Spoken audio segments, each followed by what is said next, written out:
Next up, what do you got for us, Kevin?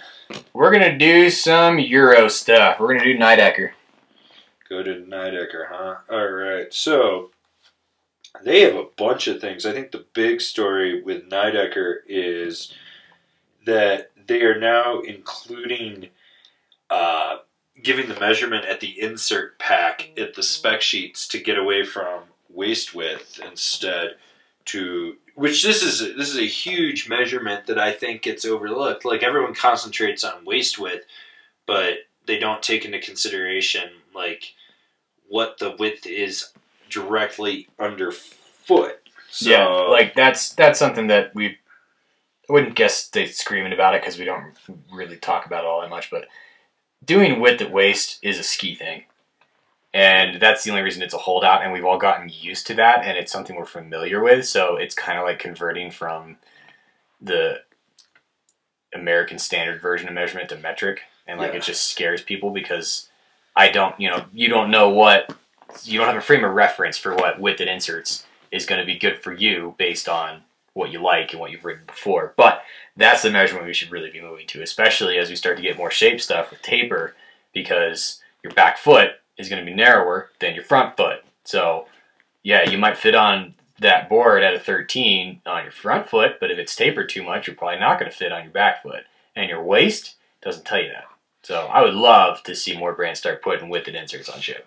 Right. It makes a big difference. It really does. Cool 80s graphic on some stuff.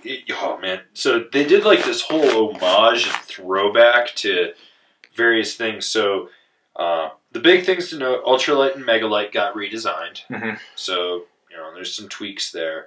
But there's the new model called the Liberty, which is using the mellow shape with the 1986 graphic. You can see that on page 15. And that's this whole, like, the 2020 for them is just such a big throwback to just what they've done in the past, which it was funny. At the demo, I slapped one of the Angry Retro stickers on the Liberty, and it looked like it actually belonged there. Yeah, because it was the Miami Vice, print, font. Yeah, it was pretty funny. So there was that. Then there's the new Pro Pipe, which uses the Merc shape, and it's based off a 1994 model on page 17. I actually really want to ride this thing. I just think that, it's going to be camber with rocker in the tips, and it's slightly twin directional, I think, right? Am I right? Or is this? I think so. No, it's an asymmetrical outline on a twin tip model. Yeah. So, whatever. It's going to be one of those boards that it's just going to be interesting to ride. I love that for riders' shoe size, they put medium, large, and extra large based on which size you buy. Like riders' shoe size. Yeah. Shoot. Not boot. Shoot. So that one is super funny. There's the new Babs reissue using the Escapes shape. So, in case you haven't caught on, there's kind of a theme right here where they're just building on, which I've ridden the Escape, and the Escape is soft. It's, but this was Jean-Baptiste Charlette's pro model back in '94, and that'll be interesting to see. Then there's the Mosquito from their Snow Surf line gets a new shape. You can see that on page 26 and 27. Looks really good.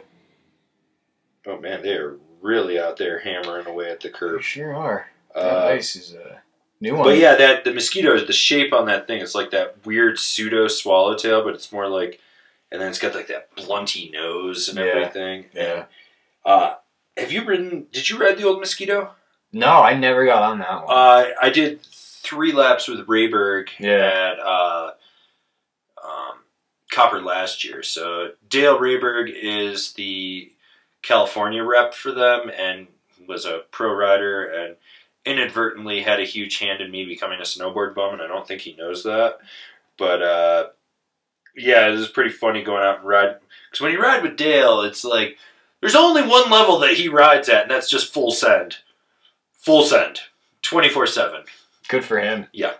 So, yeah, I rode that Mosquito with him, which, I mean, they call it a short carver and stuff. And that thing, like, I don't know, it rips. But like I said, I only got 2 laps on it, so I really want to try to get some more. Is Smoke new? Yes, the Smoke is new. The one on page on the next set of pages from it. So, yeah, the Smoke is fully new for that, and this is a full-blown, like, medium side cut, regular sized carving board. That's really what they're going for. I think it's just supposed to appeal to, like, the average weekend warrior carver guy that isn't crazy aggressive.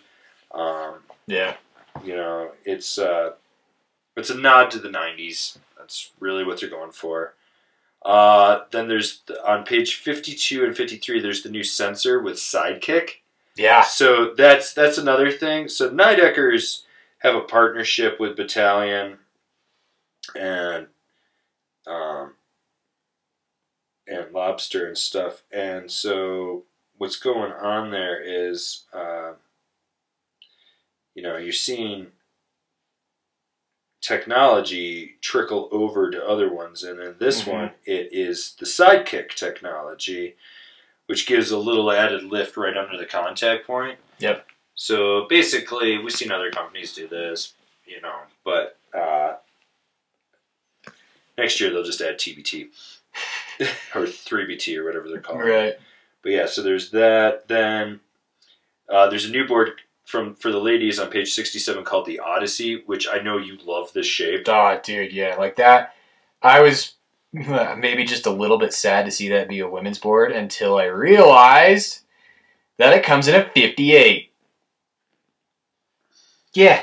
So Nidecker gets it. They're making big stuff for the chicks. Yeah. So women. I was pretty excited to see that because, like, it comes in a 58 with a I think I went into the actual numbers and everything. And it's got a waist that's in. Yeah, it's got a waist that's totally rideable for a dude. So, like, I'm gonna get on. I actually saw a bunch of guys riding this at the demo. Yeah, there's no like, this should really just be a unisex board. Like, it doesn't have a polarizingly women's style graphic. It's a great shape, and it comes in big enough sizes. You know, so, like, yeah, all the way down. It goes from a 43 to a 58. That's a unisex board. It is.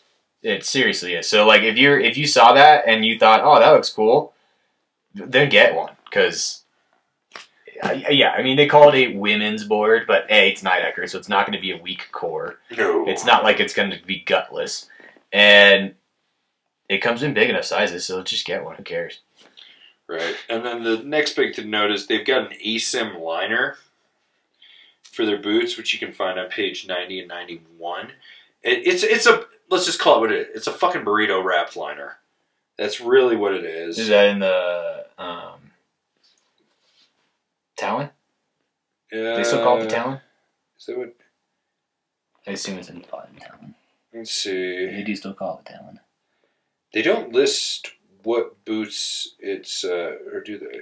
No, they don't. I'm not seeing it. Yeah, it's in Talon for sure. Is it supposed to be in highlight? Am I just... Oh, it's supposed to be in highlight. I have a set of highlights. They don't have that. So you do have sample highlights. I've got samples then, yeah. That are overly stiff. Wicked stiff. Yeah. Fucking super stiff boot. But yeah, so they got a burrito wrapped liner in there. Which I'm a huge fan of, personally. I love burrito wrapped liners. I think they fit better. I don't think... As long as you get the above the instep done right. If you mess that up, you can get a pretty big ankle void, and then it's really hard to get tight right across there. But as long as that's shaped well, I think burrito liners are better than tongue liners, in my opinion. I think there's less hot spots. I think they just fit better. But no, I mean, it makes total sense. I've ridden burrito wrapped liners in the past, and I love the way they feel. They just tighten so much better around that ankle and lock you in, you just feel so much more secure than what's going on. Continuing with Nidecker, we'll slide over to Flow, which there's really only 2 new things to talk about. Mm-hmm. There's the new Phoenix on page 19, which, you know, just so everyone knows, Flow is no longer a board boot binding company. They're just bindings. The boots, well, they still kind of make boots, I guess, but they're more like in with Nidecker. The Phoenix is this new model. Basically replaces Nexus. They wanted to use the fuse frame, but they got rid of the active strap to kind of bring the price down a little bit. So Nexus uses a brand new frame. It's got a little bit of an ASIM build to it, and then has a version of active strap that doesn't move as much as the original one does, but it does move a little bit. Right. And then overall, yeah, like it's just a totally new frame, totally new high back. I have a set of those, so. You do? I do. I just got some today. Lucian sent me some. Oh, nice. Yeah, I'll have to double check with him on as far as whether or not these are sample things and whether we can do them for review. But if we can, then we will have them for review. I don't think it's ever stopped us before. And then on page 24, there's a new women's binding, the Mayonne, which is basically the women's Phoenix. Right. So that's pretty much the story from Flow for this year. You know, they didn't really drastically overhaul anything like that. I wanted to say I'm still extremely happy that the Tracer, their ASIM carving board, directional ASIM, so there's a goofy and a regular, is still pink. Oh yeah, they didn't change that. Yeah, I'm real happy that it's still a pink graphic. They did, because that's amazing. They did not change that at all. So that's pretty much what's going on with Nidecker Flow. Let's see. Just I'm going to shove Marhar in here really quick, even though I have a catalog, and it's really just.